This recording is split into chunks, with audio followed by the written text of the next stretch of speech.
I was a senior software engineer, which is like midway up the employment ladder. On the specific research topics that I've been specializing in over the past 5 years, like I'm one of the world experts. But when I'm saying the specific research topics, is like it's exceedingly narrow. Right. It's like if you have this one very specific problem, it's like, okay, well, Blake's the guy who knows the most about that one very specific topic. Wow.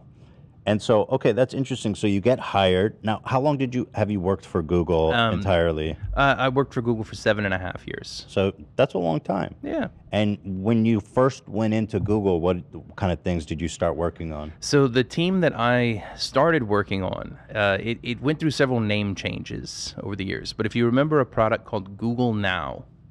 Was that like a... It was sort of like their Siri, right? Okay. Sort of. No, so that would be the Google Assistant. Oh, okay. Google Now predates the voice models. The thing that Google Now tried to do was, and it's called Google Now, because what it would say is, okay, right now at this moment for this user, what is the thing on the internet and in all of the Google systems, whether it's Gmail or Calendar or whatever, what do they need right now? So we built AI for predicting what you would want to use. Now that product moved through different stages, and if you have an Android phone and swipe left to the -1 screen from your home screen, you'll see a whole bunch of news stories there. That's what it became. It morphed into that over the time. So if you have an Android phone and you've ever gotten a notification that says, hey, here's this story that just came out, we think you probably want to read it. I'm the guy who built part of the predictive AI that figures out which stories you would want to read. How does that work? How does the AI... So it's like the AI is processing bits of information about you to make some general profile about stuff you'd like? Yeah. Like I literally built the personality modeling profile for that. And what kind of data do you pull for that? All of it. Everything.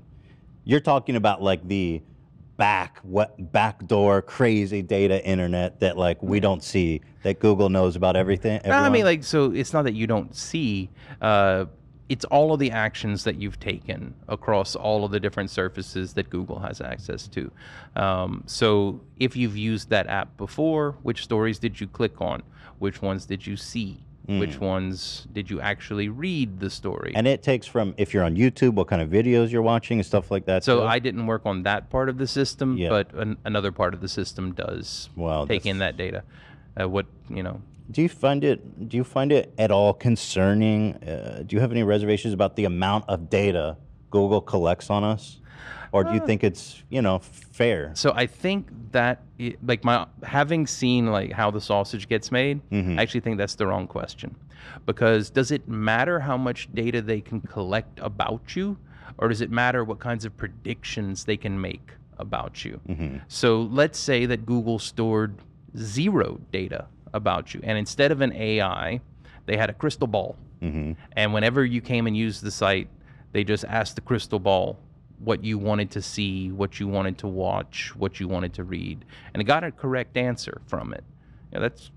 Is that any less concerning, any less worrisome? But that's not a real potentiality, a crystal ball. So the way that the analogy is relevant is that as advances are being made, Google needs less and less data about your previous actions in order to make very accurate predictions about your future actions. Is there any kind of immoral application of that, in your opinion? I mean, so it's not about immoral, good, bad. It's more along the lines of there are moral choices being made. So, for example, which news stories are legitimate, which ones are misinformation, which things are offensive to people, which things aren't offensive. Now, I happen to think that most of the choices that Google are making around that line up with my opinions on those kinds of things, but do they line up with everybody's opinions? So there is like an inherent human bias going on behind the scenes where they say, this stuff, I don't want to show this stuff. Yeah. Because it's harmful or offensive or whatever. This stuff I consider good. So they can carve out, you know. Yeah. And that's a problem, I guess. Well, and you have to remember what's actually driving the decision making is primarily what would make us look bad. Right. They don't want a story. Yeah. So anything that could lead to an embarrassing, screenshot or, for example. Interesting. Yeah. So, for example, one thing that has gotten a lot of attention at Google over the last year or two, and I think it's appropriate that it got the amount of attention that it got, is the bias in the algorithms against LGBTQ content. That has gotten a lot of attention at Google. But the reason it got all of that attention is because people were able to easily make screenshots and show, hey, if I add the word transgender to my YouTube video, it gets demonetized. Right. I remember that was happening for a minute on YouTube. Yeah. Yeah. So what this sets up is an incentive system where problems that are invisible don't get fixed. Right.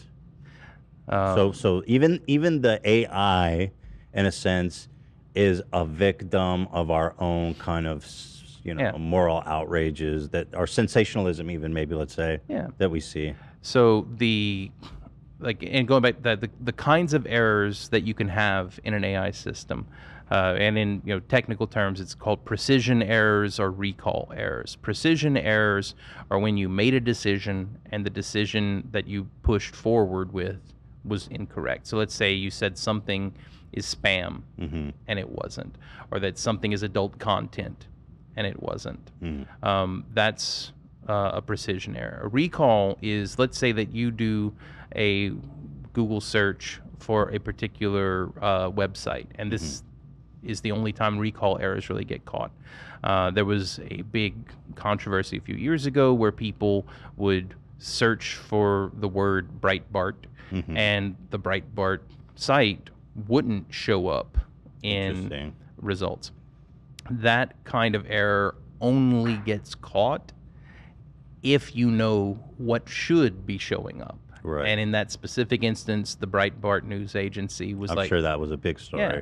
But now what that was when something like that happens where, let's say, Breitbart, as in my opinion, is like an extremist and offensive publication, and I'm sure that's how they interpret it, right? Yeah. Is it an automated thing where like, this isn't a legit website, or is that a human decision to say, let's not show this website? So the algorithms that drive ranking recommendations, it's a giant spaghetti code. Okay. It's a gigantic system of like this Rube Goldberg machine that's been built over the course of 20 years. That's the bread and butter, right? Yeah, and there are parts of it that literally no one knows how they work. The person who wrote the code left the company 6 years ago, left no documentation. Wow. But it's still doing something, and if you turn it off, things get worse. Wow. So you just leave it running. Wow. So in a sense, a system that complicated and old, it's almost running itself in a sense. Yeah.